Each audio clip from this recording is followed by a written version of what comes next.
I am utilizing the Bit Integrations plugin to establish a connection between these two platforms. Let's go to Bit Integration Dashboard. Create integration. Search and select a trigger CoBlocks form. Now, click on the Fetch button, then navigate to the CoBlocks form and fill it out to retrieve the data. After fetching the form, you need a unique key to define it. However, the CoBlock form doesn't provide the unique key. That's why I added a hidden field and gave its value as a unique key. Now fill out the form.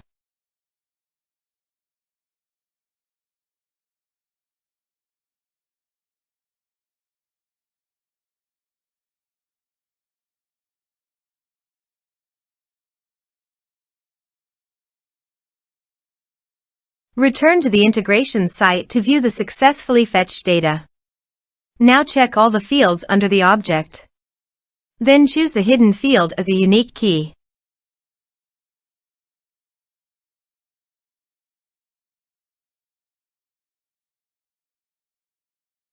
Set action.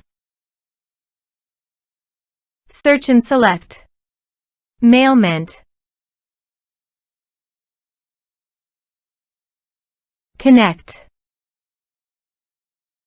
Next. Choose Actions.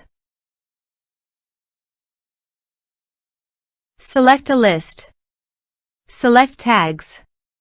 Select subscription status. Map the respective fields.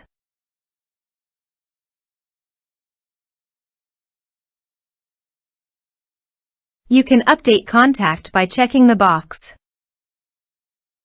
Here are advanced features in conditional logic.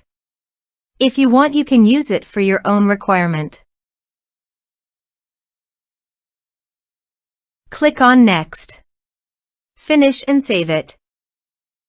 Let's submit a form.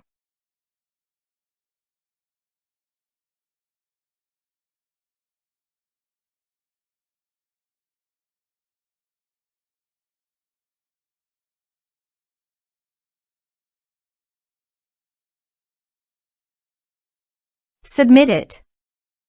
Now go to MailPoet Contact Dashboard. And you can see the data came successfully in the MailPoet. Thanks for watching.